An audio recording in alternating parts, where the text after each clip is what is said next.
محرم اللہ کا مہینہ ہے، ہجری سال کا پہلا مہینہ، اور یہ حرمت والے مہینوں میں سے سب سے آخری مہینہ ہے، یعنی 3 جو پے در پے مہینے ہیں ان میں سے آخری مہینہ ہے، اور وہ پے در پے مہینے ذوالقعدہ، ذوالحجہ اور محرم ہیں، اور رجب الگ سے ہے۔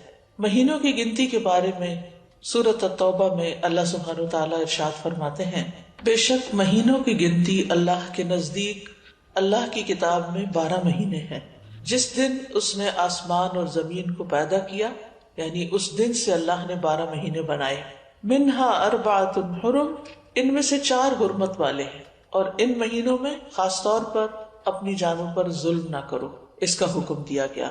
صحیح بخاری میں بھی آتا ہے، ابو بکرہ کی روایت ہے کہ نبی صلی اللہ علیہ وسلم نے فرمایا، زمانہ گھومتا ہوا اپنی اصلی حالت پر آ گیا ہے جس دن اللہ نے آسمانوں اور زمینوں کو پیدا کیا تھا، کیونکہ عربوں نے مہینوں کی گنتی میں بہت کچھ تبدیلیاں کر دی تھی، کبھی کسی سال میں مہینہ بڑھا دیا، کبھی گھٹا دیا، تو وقت اپنی اصل پہ نہیں رہا تھا۔ لیکن جس سال نبی صلی اللہ علیہ وسلم نے حج کیا، اس موقع پر یہ فرمایا کہ یہ حج اپنے اصلی صحیح وقت پر اور صحیح تاریخ کے مطابق ہوا ہے۔ فرمایا زمانہ گھومتا ہوا اپنی اصلی حالت پر آ گیا ہے جس دن اللہ نے آسمانوں اور زمینوں کو پیدا کیا تھا۔ سال 12 مہینوں کا ہے، جن میں 4 مہینے حرمت والے ہیں، 3 تو مسلسل ہیں، یعنی ذوالقعدہ، ذوالحجہ اور محرم، اور ایک رجب مضر جو جمادہ اور شعبان کے درمیان میں ہے۔ تو یہ 4 مہینے جو ہیں یہ حرمت والے ہیں، اور ان کی حرمت میں سب سے اہم چیز یہ ہے کہ انسان حرام کاموں سے بچے۔ ویسے تو انسان کو پوری زندگی ہی غلط کاموں سے بچنا چاہیے، لیکن اللہ سبحانہ وتعالیٰ نے ہماری یاد دہانی کے لیے، ہمیں شوق دلانے کے لیے بعض مہینوں کو بعض پر فضیلت بخشی ہے، اور پھر ان میں خاص کام کرنے کو کہا ہے، جیسے رمضان میں روزے رکھنے کا حکم ہے، ذوالحجہ میں حج کرنے کا حکم ہے۔ عربوں کے ہاں رجب میں زیادہ تر عمرہ کیا کرتے تھے، لیکن کوئی خاص اس کی ایسی فضیلت تو نہیں ہے۔ اسی طرح یہ جو 4 حرمت والے مہینے ہیں، ان کا جو خاص حکم ہے وہ یہ کہ ان میں اپنی جانوں پر ظلم نہ کرو۔ اپنی جان پہ ظلم کرنا 2 طرح سے ہوتا ہے، ایک تو یہ کہ انسان گناہ کے کام کرے، جن مہینوں میں نیک کام کرنے کا ثواب بڑھ جاتا ہے ان مہینوں میں گناہ کرنے کی سزا بھی زیادہ ہوتی اور اس کی ممانعت بھی زیادہ ہوتی، تو بطور خاص، کیونکہ اگر سال کے یہ 4 مہینے انسان اچھی طرح پریکٹس کرے تو پھر باقی مہینوں میں بھی اللہ کی حرمتوں کو پامال نہیں کرے گا۔ اور دوسرا یہ کہ انسان کسی دوسرے پر بھی ظلم نہ کرے، کیونکہ جب انسان دوسرے پر ظلم کرتا ہے تو وہ دراصل اپنے اوپر کرتا ہے، جیسا کہ انسان دوسرے کے ساتھ احسان کرتا ہے تو وہ دراصل اپنے اوپر کرتا ہے۔ قرآن مجید میں آتا ہے، ان احسنتم احسنتم لانفسکم، اگر تم نے نیکی کی، احسان کیا تو اپنی جان پر کیا، یعنی بظاہر ایسا لگتا ہے کہ جیسے انسان دوسرے کو فیور دے رہا ہے، لیکن حقیقت میں وہ اس کے اپنے لیے ہی بہتر ہوتا ہے۔ محرم کو اللہ کا مہینہ قرار دیا گیا ہے، یہ اس مہینے کے فضائل میں سے ہے۔ نبی صلی اللہ علیہ وسلم نے اس کے بارے میں فرمایا، ان ابی ہریرہ رضی اللہ عنہ قال قال رسول اللہ صلی اللہ علیہ وسلم افضل الصیام بعد رمضان شہر اللہ المحرم۔ یہ صحیح مسلم کی روایت ہے۔ ابو ہریرہ رضی اللہ عنہ کہتے ہیں کہ رسول اللہ صلی اللہ علیہ وسلم نے فرمایا، رمضان کے بعد سب سے افضل روزے اللہ کے مہینے محرم کے ہیں، یعنی اس مہینے میں خاص طور پر روزے رکھنے کا اہتمام کرنا چاہیے، یعنی یہ اس کی خاص عبادت ہے۔ اس مہینے کو شہر اللہ المحرم کہہ کر شرف دیا گیا ہے، یعنی اللہ تعالیٰ نے اس کو اپنی طرف منسوب کیا کہ یہ اللہ کا مہینہ ہے۔ اس سے اس مہینے کے شرف اور فضیلت پر دلیل ملتی ہے۔ اللہ سبحانہ وتعالیٰ اپنی خاص مخلوقات کو اپنی طرف منسوب کرتا ہے، جیسے اللہ سبحانہ وتعالیٰ نے محمد صلی اللہ علیہ وسلم کو، ابراہیم علیہ السلام کو، اسحاق علیہ السلام کو، یعقوب علیہ السلام کو اور دیگر انبیاء کو اپنی عبودیت کی طرف منسوب کیا ہے کہ اللہ کے بندے، ان کو اپنا بندہ قرار دیا ہے۔ اسی طرح خانہ کعبہ کو اللہ تعالیٰ نے بیت اللہ کہا ہے، اللہ کا گھر۔ اسی طرح قوم سمود کی اونٹنی کو اللہ تعالیٰ نے ناقۃ اللہ کہا، اللہ کی اونٹنی۔ تو جس چیز کو اللہ تعالیٰ اپنی طرف منسوب کرے وہ اس کی خاص عزت اور تشریف کی وجہ سے ہوتا ہے، یعنی اس کی خاص امپورٹنس کی وجہ سے ہوتا ہے۔ اگرچہ حرمت والے مہینے 4 ہیں، لیکن ان چاروں میں سے پھر افضل جو ہے وہ محرم ہے۔ حسن بصری رحمت اللہ علیہ کہتے ہیں کہ حرمت کے مہینوں میں سے بھی سب سے افضل مہینہ محرم کا ہے۔ اگر دیکھا جائے تو سال کا آغاز اور اختتام دونوں ہی حرمت والے مہینوں سے ہوتے۔ حسن بصری کہتے ہیں کہ اللہ نے سال کو حرمت والے مہینے سے شروع کیا، یعنی محرم سے شروع کیا، اور سال کا اختتام بھی حرمت والے مہینے کے ساتھ کیا، یعنی ذوالحجہ کے ساتھ۔ اور پھر اللہ کے نزدیک ہجری سال میں رمضان کے بعد محرم سے زیادہ اور کوئی مہینہ عظمت والا نہیں۔ تو اس سے آپ اندازہ لگا سکتے ہیں کہ اس مہینے کی کتنی فضیلت ہے۔ اور محرم میں سے بھی پہلے 10 دن زیادہ فضیلت کے ہیں۔ سلف صالحین 3 اشروں کی تعظیم کیا کرتے تھے۔ ابو عثمان نہدی رحمہ اللہ کہتے ہیں کہ سلف صالحین 3 اشروں کی تعظیم کرتے تھے: رمضان کے آخری 10 دن، ذوالحجہ کے پہلے 10 دن اور ماہ محرم کے پہلے 10 دن۔ یعنی یہ 3 جیسے دھاکے جن کو کہتے ہیں، یعنی 10 دن پر مشتمل دن، یہ باقی دنوں کی نسبت زیادہ اہمیت کے حامل ہیں۔ حرمت والے مہینوں میں خاص طور پر ظلم کی ممانعت ہے۔ اللہ سبحانہ وتعالیٰ نے ان مہینوں میں جان پر ظلم کرنے سے منع کیا، فرمایا فَلَا تَظْلِمُوا فِيهِنَّ أَنفُسَكُمْ، لہذا ان مہینوں میں خاص طور پر اس چیز کا اہتمام کرنا ضروری ہے۔ یعنی حرمت والے مہینوں میں ظلم کی سنگینی کا ذکر ہے، یعنی اس میں ظلم کرنا، کسی بھی انسان پر، کسی جاندار پر، کسی بھی چیز پر کسی کا بھی حق نہ دینا، یہ زیادہ بڑا گناہ ہے، یعنی دوسرے مہینوں کی نسبت۔ اگرچہ سارا سال ہی منع ہے، ہر حال میں ظلم سنگین ہوتا ہے، لیکن ان مہینوں میں بطور خاص منع کیا گیا ہے۔ پھر ایک اور بات یہ ہے کہ محرم کے مہینے میں خاص عبادت جو ہے وہ روزے رکھنے کی ہے۔ تو اس مہینے میں اللہ کی توفیق سے اگر ممکن ہو تو کثرت سے روزے رکھنا مستحب ہے۔ روزوں کے اعتبار سے رمضان کے بعد سب سے افضل مہینہ ہے۔ صحیح مسلم کی روایت ہے، ابو ہریرہ کہتے ہیں کہ رسول اللہ صلی اللہ علیہ وسلم نے فرمایا، رمضان کے بعد سب سے افضل روزے اللہ کے مہینے محرم کے ہیں۔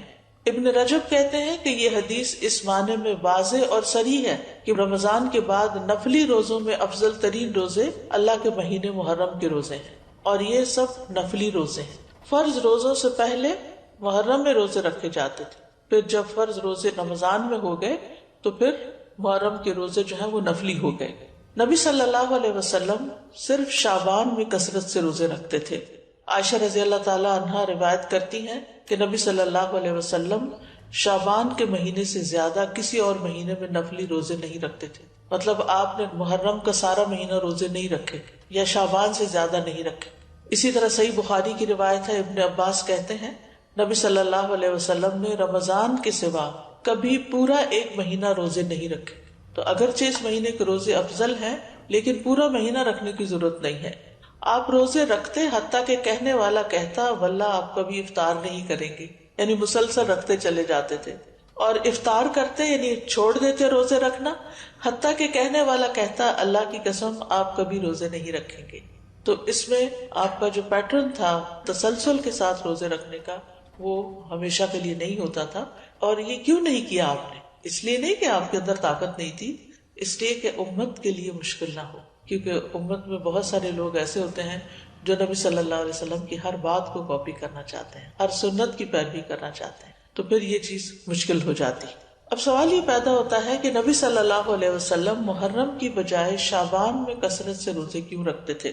علماء کو اس مسئلے میں اشکال ہوا ہے کہ اگر محرم زیادہ افضل ہے تو آپ شعبان میں کیوں زیادہ روزے رکھتے؟ کہ آپ نے صراحت کے ساتھ یہ فرمایا کہ ماہ محرم کے روزے جو ہیں وہ افضل ہیں، تو اس میں بعض علماء یہ کہتے ہیں کہ شاید آپ کو محرم کی فضیلت کا علم زندگی کے آخری ایام میں، یعنی شروع سے نہیں یہ بات بتائی گئی، اور یہ بھی ہو سکتا ہے کہ اس مہینے میں آپ کو کئی عذر پیش آ جاتے تھے جس کی وجہ سے آپ یہ روزے نہیں رکھ سکتے تھے، جیسے سفر ہے یا بیماری کا لاحق ہونا ہے، لیکن چونکہ آپ نے فرما دیا ہے کہ یہ افضل ہے تو بہرحال یہ افضل ہے، یعنی اس مہینے میں روزے رکھنا۔ اور اس مہینے میں سے بھی خاص طور پر 10ویں تاریخ کا روزہ رکھنا۔ جمہور علماء کے نزدیک عاشورہ محرم کا 10واں دن ہے، اور اس دن روزہ رکھنا جو ہے وہ مستحب ہے۔ اور عاشورہ ایک اسلامی نام ہے، جاہلیت میں یہ نام معلوم نہیں تھا۔ کوئی اسے جانتا نہ تھا، یعنی اس وقت 10 محرم کو عاشورہ نہیں کہتے تھے. تو عاشورہ کا روزہ جو ہے یہ مستحب ہے اور اس کی بہت فضیلت ہے. صحیح مسلم میں آتا ہے رسول اللہ صلی اللہ علیہ وسلم نے فرمایا، اور یوم عاشورہ کا روزہ میں امید رکھتا ہوں کہ پچھلے سال کے گناہوں کا کفارہ بن جائے گا، پچھلے سال کے گناہوں کا کفارہ بن جائے گا. ان یکفر السنۃ التی قبلہ. اب یہ گناہوں میں سے کیا مراد ہے؟ اس کے بارے میں آتا ہے کہ عاشورہ کا روزہ تمام صغیرہ گناہوں کا کفارہ بنتا ہے اور کبیرہ گناہوں میں کمی کا باعث بنتا ہے، یعنی اس میں تخفیف ہوتی. کبیرہ گناہوں کا کفارہ نہیں بنتا. مثلا اگر کسی نے کسی کو قتل کر دیا، اللہ نہ کرے، یا اسی طرح کوئی شراب پیتا ہے یا کوئی زنا کرتا ہے یا کوئی اور اس طرح کے بڑے بڑے گناہوں کے کام کرتا ہے اور وہ کہے کہ میں عاشورہ کا روزہ رکھ لوں گا اور میرا سب کچھ معاف ہو جائے گا، تو ایسا نہیں ہے. کبیرہ گناہوں پر حدود بھی ہیں، کبیرہ گناہوں پر بعض اوقات کفارہ بھی ہے، توبہ ہے، یعنی ان کا معاملہ الگ ہے. لیکن چھوٹے چھوٹے گناہ جو انسان سے ہو جاتے ہیں، کوتاہیاں ہو جاتی ہیں، غفلتیں ہو جاتی ہیں، تو ان کا کفارہ جو ہے وہ 10 محرم کے روزے سے ہوتا ہے 1 سال کا. اور اگر کسی کے اعمال نامے میں صغیرہ گناہ نہ ہو، خوش قسمت ہو، تو پھر اس کے اعمال نامے میں اس روزے کے بدلے نیکیاں لکھ لی جاتی ہیں اور اس کے درجات بلند کر دیے جاتے ہیں. اور پھر اگر کسی کا کوئی ایک آدھ کبیرہ گناہ ہو، جیسے والدین کو ستانا ہے یا کوئی اور اس طرح کے کام ہے، یا غیبت کر لی کسی نے، کسی پہ الزام لگا دیا ناسمجھی میں، کچھ ہوتے ہیں جان بوجھ کے کرتے، کچھ ہوتے ہیں کہ ایسے منہ سے بات نکل جاتی، یعنی آپ کا ارادہ نہیں تھا کہ کسی کی آپ برائی کریں، لیکن کسی نے آپ کے سامنے کسی کی شکایت کی تو آپ نے بھی کوئی ساتھ جملہ بول دیا. کئی دفعہ ایسے ہوتا ہے نا کہ ہاں وہ تو ہے ہی ایسا، آپ نے تائید کر دی. تو اب بہرحال آپ نے کسی کی برائی تو کری تھی، تو ہو سکتا ہے کہ کسی کے اعمال نامے میں بہت زیادہ ایسی چیزیں نہ ہوں، خال خال کبھی کبھار کی ہوئی ہوں، تو پھر امید کی جا سکتی ہے کہ اس کے لیے ان گناہوں سے بھی کفارے کا باعث بنے گا. پھر اہل و عیال اور اپنے ماتحت لوگوں کو بھی اس دن روزہ رکھوانا چاہیے. یعنی صرف آپ خود ہی نہ رکھ لیں، اپنے بچوں کو بھی کہیں، گھر میں بھی بتائیں، رشتہ داروں کو بتائیں، اوروں کو بھی قائل کریں. یعنی انسان کو چاہیے کہ اپنے اہل و عیال اور جن لوگوں کی ذمہ داری اس پہ عائد ہوتی ہے ان کے بارے میں اس روزے کے حوالے سے خاص خیال رکھیں. سحری کے لیے ان کو جگائیں، ان کو سحری بنا کے دیں، ان کو روزہ رکھنے پر مدد کریں، تو ان کا بھی ثواب آپ کو مل جائے گا. ربیہ بنت معبد رضی اللہ عنہما سے روایت ہے، وہ کہتی ہیں کہ نبی صلی اللہ علیہ وسلم نے عاشورہ کے دن صبح کے وقت انصار کی بستیوں میں یہ پیغام بھیجا کہ جس نے آج روزہ نہ رکھا ہو وہ باقی دن کچھ نہ کھائے، اور جس نے روزہ رکھا ہو وہ روزے سے رہے. یعنی جس نے تو صبح سے کچھ نہیں کھایا وہ اب کچھ نہ کھائے، اور جس نے اگر کچھ کھا بھی لیا باقی دن کا روزہ رکھ لے. یعنی اتنی تاکید ہے. ربیہ کہتی ہیں کہ اس حکم کے بعد ہم عاشورہ کا روزہ رکھتی تھی اور اپنے بچوں کو بھی رکھواتی، نیز انہیں بہلانے کے لیے ہم روئی کے کھلونے بنا دیتی. جب ان میں سے کوئی کھانے کے لیے روتا تو ہم اسے وہ کھلونا دے دیتی، یہاں تک کہ افطار کا وقت آ جاتا. یعنی بہلا پسلا کے بچوں کو بھی روزہ رکھوا دیتے. تو اس سے اندازہ کریں کہ اس روزے کی کتنی اہمیت ہے. پھر اسی طرح اہل کتاب بھی یہ روزہ رکھا کرتے تھے، یعنی جو مدینہ میں یہودی تھے وہ بھی یہ روزہ رکھتے تھے. تو نبی صلی اللہ علیہ وسلم نے ان کی مخالفت کرتے ہوئے 10ویں کے ساتھ 9ویں کے روزے کو بھی مستحب قرار دیا. صحیح مسلم میں ہے، عبداللہ بن عباس کہتے ہیں کہ جب رسول اللہ صلی اللہ علیہ وسلم نے یوم عاشورہ کا روزہ رکھا اور اس دن روزہ رکھنے کا حکم دیا تو صحابہ نے عرض کی، اللہ کے رسول، یہی دن ہے جس کی یہود و نصارہ تعظیم کرتے ہیں، یعنی ان کے نزدیک بھی یہ دن بڑا امپورٹنٹ ہے. اس پر رسول اللہ صلی اللہ علیہ وسلم نے فرمایا، جب آئندہ سال ہوگا تو اگر اللہ نے چاہا ہم 9ویں دن کا بھی روزہ رکھیں گے. اس کے بعد آئندہ سال نہیں آیا کہ رسول اللہ صلی اللہ علیہ وسلم وفات پا گئے. دوسری روایت میں یہ الفاظ ہیں، عبداللہ بن عباس کہتے ہیں کہ رسول اللہ صلی اللہ علیہ وسلم نے فرمایا، اگر میں آئندہ سال تک زندہ رہا تو لازماً 9ویں کا روزہ رکھوں گا. ابو بکر کی روایت میں ہے، ابن عباس نے کہا آپ کی مراد عاشورہ کے دن سے تھی، یعنی 10ویں کی بجائے 9ویں کا رکھوں گا، یہ بھی مراد لی گئی. لیکن بہتر یہی ہے کہ وہ 10ویں، کیونکہ اس پر آپ کا قول ہے کہ وہ پورے سال کے گناہوں کا کفارہ ہے، اور اس کے ساتھ 9ویں کا روزہ رکھ لیا جائے تاکہ 2 دن ہو جائے. اور جو 9 محرم کا روزہ نہ رکھ سکے تو وہ 10ویں کے ساتھ 11ویں کا روزہ رکھ لے. اور اس دفعہ تو جمعرات کا روزہ آ رہا ہے 8 کو شاید، پھر اس کے بعد 9ویں کا آ جائے گا، پھر 10ویں کا آ جائے گا، پھر 11ویں کا آ جائے گا، پھر اس کے بعد شاید منڈے آ جائے، پھر اس کے بعد ایام 20 آ جائے. تو جمعرات سے جمعرات تک پورا عشرہ ہی افضل بن جاتا ہے. اور اسی طرح چاند کی تاریخ میں غلطی کا اندیشہ ہو تو 3 دن روزہ رکھ لیں، 9، 10، 11 کو رکھ لیں. تو اس بات میں کوئی رکاوٹ نہیں کہ 10ویں تاریخ کے بارے میں احتیاط برتی جائے. بعض اوقات اختلاف مطالعے کی وجہ سے لوگ کنفیوژن کا شکار ہوتے ہیں، آپس میں جھگڑتے ہیں، آج 9ویں ہے یا آج 10ویں ہے، آج کیا ہے کیا نہیں. تو ایسی صورت میں اگر انسان ایک دن پہلے کا روزہ بھی رکھ لے تو کوئی حرج نہیں. بعض علماء کے نزدیک عاشورہ کے روزے کے 3 مراتب ہیں. پہلا، 3 دن روزے رکھنا. مرتبہ کا مطلب یہ کہ بلند درجہ ہے. 9ویں، 10ویں اور 11ویں کا روزہ رکھنا. اور اس بارے میں ایک ضعیف روایت بھی بیان کی جاتی ہے، اور بعض سلف صالحین سے بھی وارد ہوا ہے کہ وہ احتیاط کے طور پر ایسا کرتے تھے. دوسرا درجہ کیا ہے؟ 9ویں اور 10ویں کا روزہ رکھنا. اکثر احادیث اس کی تائید کرتی ہیں اور اسی کے بارے میں سنت وارد ہوئی، جیسے میں نے پہلے حدیث بتائی آپ کو. اور تیسرا ہے صرف 10ویں کا روزہ رکھنا، اور ایسا کرنا جائز ہے، مکروہ نہیں ہے. یعنی جن کو اللہ تعالیٰ توفیق دے تو وہ اعلیٰ درجے کا کام کرے، 3 دن روزہ رکھے، 9ویں، 10ویں، 11ویں. جو 3 نہیں رکھ سکتے وہ کم از کم 2 دن کا رکھیں، 9ویں 10ویں کا رکھیں یا 10ویں 11ویں کا رکھیں. اور جن کے لیے بہت ہی مشکل ہے وہ کم از کم 10ویں تاریخ کا روزہ ضرور رکھ لیں. یہ بات واضح کرنا اس لیے ضروری ہے کہ اگر کوئی 9 اور 10 کا نہیں رکھ سکتا، صرف 10 کا رکھ رہا ہے، تو اس پر نکیر نہ کی جائے، اس کو برا بھلا نہ کہا جائے یا یہ نہ کہا جائے کہ تم نے غلط کیا. یہ غلط نہیں ہے، یہ درجے اور مرتبے ہیں. اسی طرح 10 محرم اگر جمعہ یا ہفتہ کو آ رہی ہو تو اس ایک دن کا روزہ رکھنا بھی جائز ہے. خالی جمعے کو اکیلا کر کے روزہ رکھنا عام طور پر پسندیدہ نہیں، لیکن اگر محرم کا روزہ اس تاریخ کو آ رہا ہے، عاشورہ کا روزہ، تو پھر جمعے کے دن بھی رکھا جا سکتا ہے. پھر اسی طرح اگر فرض روزوں کی قضا باقی ہو، عموماً یہ کہا جاتا ہے نا کہ اگر آپ کے اوپر فرض روزے ہیں تو پہلے وہ پورے کریں پھر نفل پہ آئیں، لیکن اس روزے کی فضیلت کی وجہ سے آپ اس دن کا روزہ رکھ لیں، پھر اس کے بعد باقی قضا پوری کر لیں. یعنی فرض کی قضا سے پہلے خاص دن کا نفلی روزہ رکھنا جائز ہے. یہ ہے مسئلہ.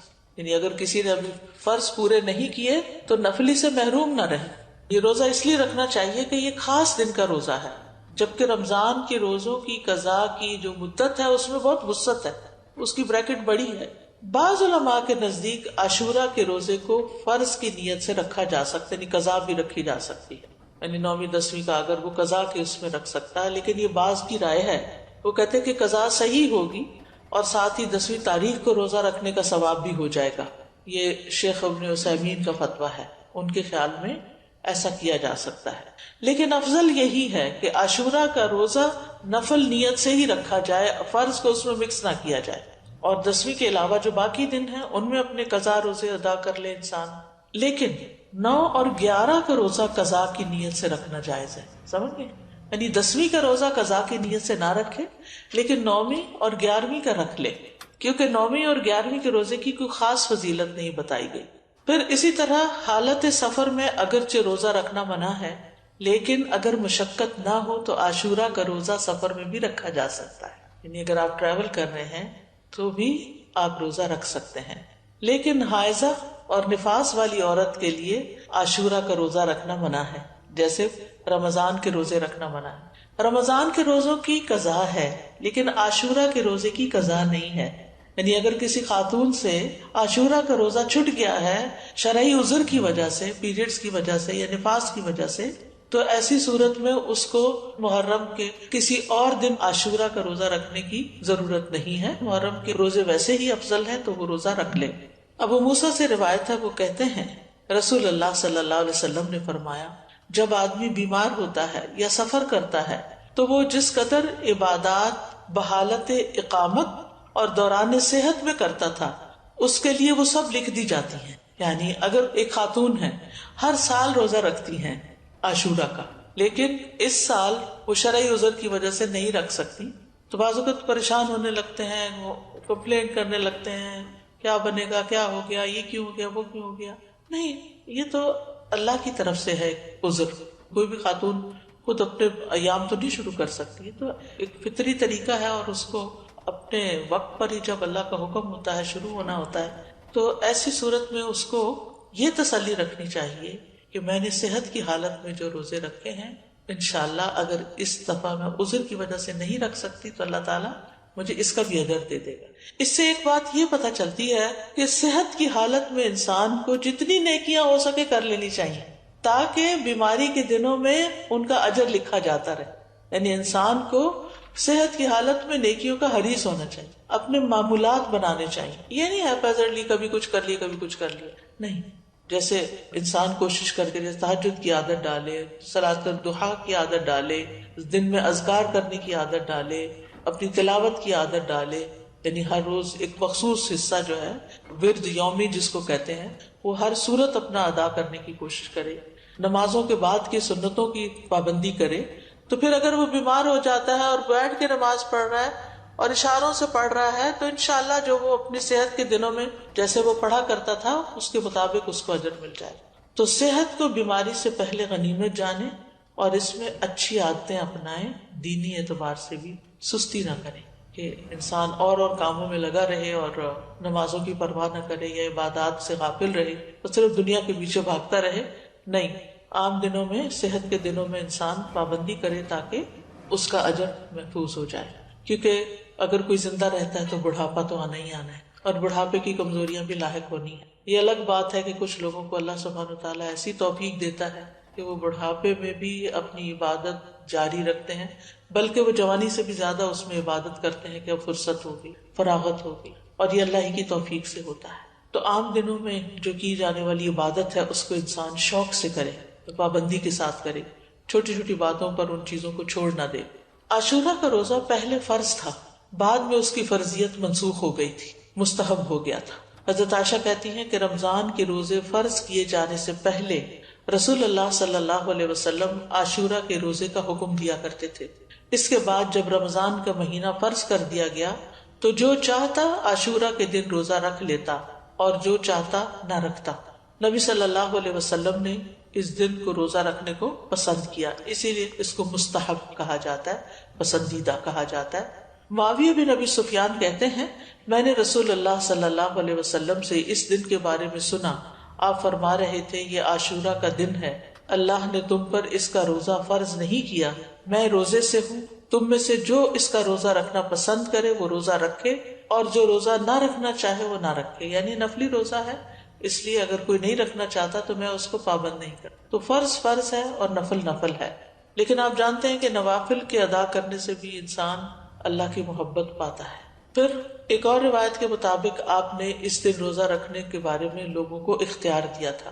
صحیح مسلم میں ہے، عبداللہ ابن عمر رضی اللہ عنہ سے روایت ہے کہ اہل جاہلیت عاشورہ کے دن کا روزہ رکھتے تھے اور رسول اللہ صلی اللہ علیہ وسلم اور مسلمانوں نے بھی رمضان کی فرضیت سے پہلے اس کا روزہ رکھا.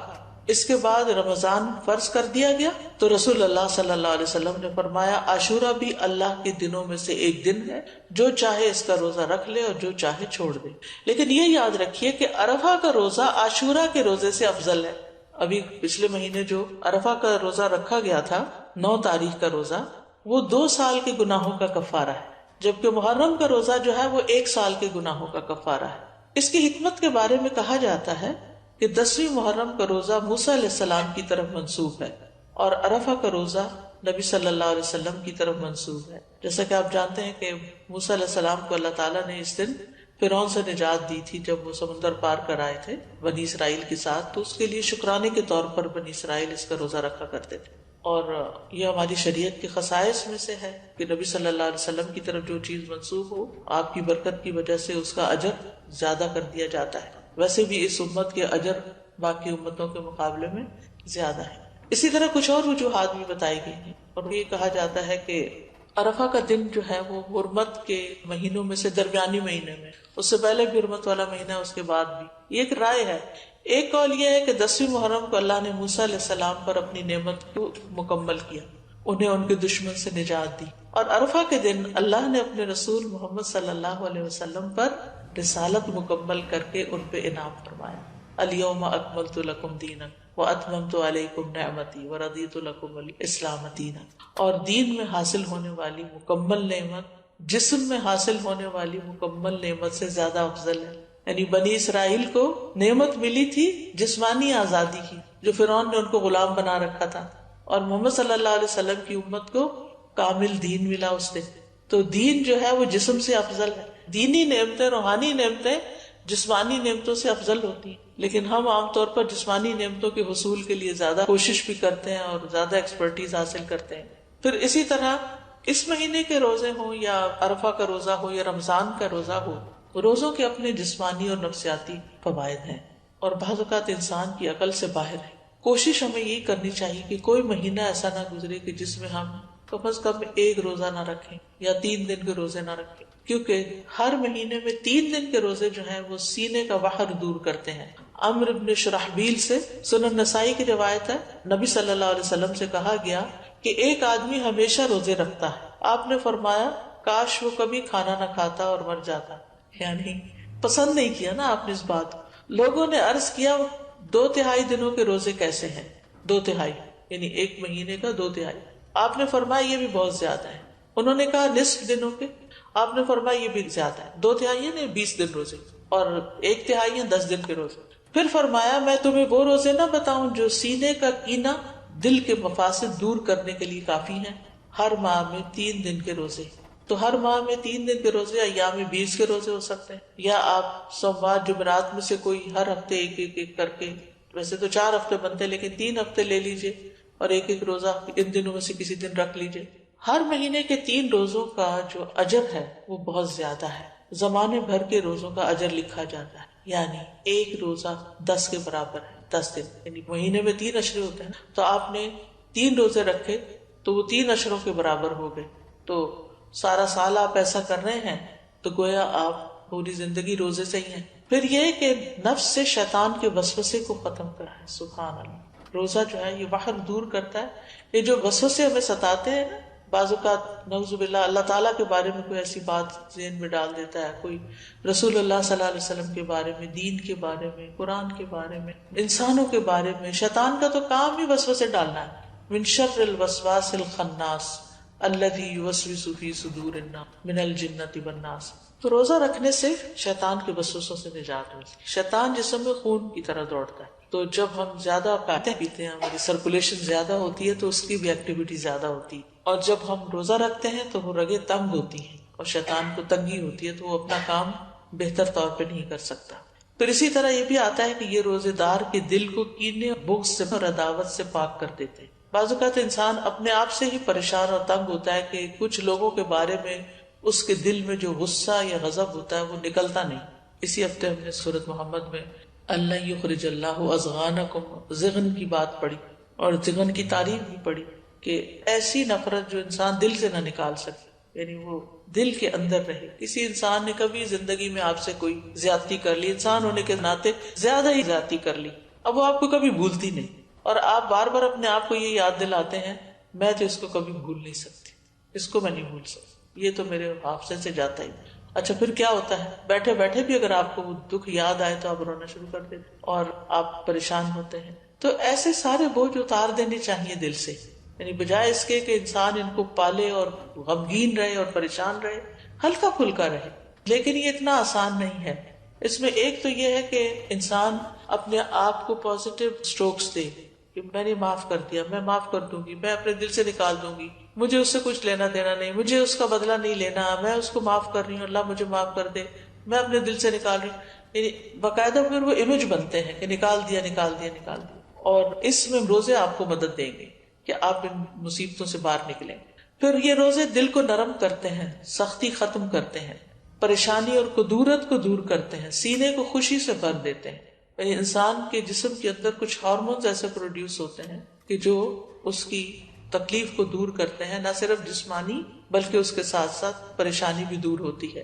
دل کے غم اور رنجیدہ ہونے کا مؤثر علاج ہے، یعنی جس کا دل اکثر غمگین رہتا ہو، اٹھتے بیٹھتے کبھی کسی کی یاد ستائے، کبھی کسی کا رویہ ستائے، تو اس کو یہ پریکٹس شروع کرنی چاہیے، یعنی روزے رکھنے چاہیے۔ اب تو بہت سی اس پہ تحقیقات بھی ہو چکی ہیں کہ بہت سے جسمانی امراض کے لیے، فزیکل ایلمنٹس کے علاج کے لیے روزے جو ہیں یہ بہت فائدہ دیتے ہیں۔ خاص طور پر 3 روزے مہینے کے جو ہیں سینے کا وحر دور کرتے ہیں، وسوسہ، کینہ، عداوت، غصہ، کڑنا، جلنا، دل کی سختی، کدورت، یہ ساری چیزیں رفع دفع ہو جاتی ہیں ان روزوں کی برکت سے۔ امام سیوطی جو ہیں وہ نسائی کی شرح میں وحر الصدر جو ہے اس کے بارے میں کہتے ہیں کہ النہایہ ایک لغت کی کتاب ہے، اس کے مصنف کہتے ہیں یعنی یہ کینے اور وسوسے سے باہر ہوتا ہے. ایک قول ہے یہ کینہ اور غصہ ہوتا ہے، ایک قول ہے کہ اس سے مراد عداوت ہے، ایک قول ہے اس سے مراد شدید ترین غصہ ہے. سندھی کہتے ہیں یہ روزے ان کیفیات کو ختم کر دیتے ہیں، یعنی وسوسوں وغیرہ کو ختم کر دیتے ہیں، قدورتوں اور سختیوں کو ختم کر دیتے ہیں. لیکن روزہ اللہ کی خوشنودی کے لیے رکھنا چاہیے، اس نیت سے نہیں رکھنا چاہیے کہ میرے سینے کا کینہ دور ہو جائے. یہ یاد رکھیے، عبادت ساری کی ساری اللہ کی رضا کے لیے ہونی چاہیے، ثواب حاصل کرنے کی نیت سے ہونی چاہیے. یعنی جو روزہ رکھنا چاہتا ہے اس کے لیے ضروری ہے کہ وہ خالص اللہ کی رضا اور ثواب طلب کرنے کی نیت سے روزہ رکھے. جو صرف بیماریوں کی شفا کے لیے روزہ رکھے گا یا وہر دور کرنے کے لیے روزہ رکھے گا تو وہ قبولیت کی شرط کو کھو دے گا، کیونکہ جو کام اللہ کے لیے نہ ہو وہ فائدہ نہیں دیتا. تو بہرحال 10ویں محرم کے دن کی ہم بات کر رہے تھے اور روزے کی بات کر رہے تھے. تو 10ویں محرم کا دن جو ہے ہر دور کے مسلمانوں کے درمیان ایک تعلق بھی قائم کرتا ہے. صحابہ نے رکھا، پھر تابعین نے، پھر تبع تابعین نے، پھر امت کے باقی نیک لوگوں نے، پھر آج ہم بھی رکھ رہے ہیں تو ہم سب کا ایک کنیکشن ہو جاتا ہے، نیکی کے کام میں ایک تعلق ہو جاتا ہے، اور ہمارا جو ایک ایمانی بھائی چارہ ہے اس کو وہ عملاً ثابت کرتا ہے. والمؤمنون والمؤمنات بعضهم اولیاء بعض، مومن مرد اور عورتیں ان کے بعض کے دوست ہیں. اور یہ دوستی صرف اپنے زمانے کے لوگوں کے لیے نہیں بلکہ پیچھے سے چلی آ رہی. اور 10ویں محرم کا دن شکر ادا کرنے اور مصیبتوں میں اللہ سے مدد طلب کرنے کا دن ہے. اس دن موسیٰ علیہ السلام سے ان کی قوم نے کہا انا لمدرکون، سورۃ الشعراء کی آیت نمبر 61 ہے.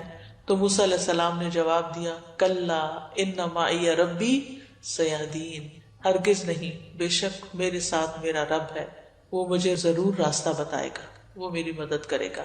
تو بہرحال جب قوم پار ہو گئی تو پھر موسیٰ علیہ السلام نے شکرانے کے روزے کے لیے کہا. جاہلیت میں لوگ اس دن کی تعظیم کرتے تھے اور اس دن کعبے کا غلاف پہناتے تھے، یعنی یہ دن انہوں نے کعبے پر غلاف پہنانے کے لیے خاص کیا ہوا تھا. حضرت عائشہ کہتی ہیں کہ لوگ رمضان کے روزے فرض ہونے سے پہلے عاشورہ کا روزہ رکھتے اور اس روز کعبہ کو غلاف پہنایا جاتا تھا. تو بہرحال 10ویں محرم کا روزہ تعظیمی اور شکرانے کا روزہ ہے، اور یہ ایک یاد دہانی ہے کہ کس طرح اللہ تعالیٰ نے موسیٰ علیہ السلام کو نجات دی اور ان کے دشمنوں کو ہلاک کیا. اور یہ اس بات کی بھی یاد دہانی ہے کہ اللہ تعالیٰ کس طرح مومنوں کی مدد کرتا ہے اور مومنوں کے دشمنوں کو غارت کر دیتا ہے. اس مہینے میں کچھ بدعات وغیرہ بھی رائج ہیں، اور کچھ لوگوں نے اس مہینے کو حضرت حسین رضی اللہ تعالیٰ عنہ کے ساتھ خاص کر دیا ان کی شہادت کے واقعے سے. ان کی شہادت تو بعد بھی ہوئی، اور یہ جتنی باتیں میں نے آپ کو بتائی ہیں یہ ان سے پہلے کی ہی ہمارے دین میں موجود ہیں. تو ہمیں یہ دیکھنا چاہیے کہ شہادت جو ہے وہ حضرت عمر کی بھی ہوئی ہے، حضرت عثمان کی بھی ہوئی ہے، حضرت علی کی بھی ہوئی، حضرت حسین رضی اللہ عنہ کی بھی ہوئی ہے، ان کے گھر والوں کی بھی ہوئی ہے، اور بھی امت میں بہت سے لوگوں کی ہوئی. جنگ بدر میں کچھ لوگ شہید ہوئے، جنگ احد میں بہت سے لوگ شہید ہوئے.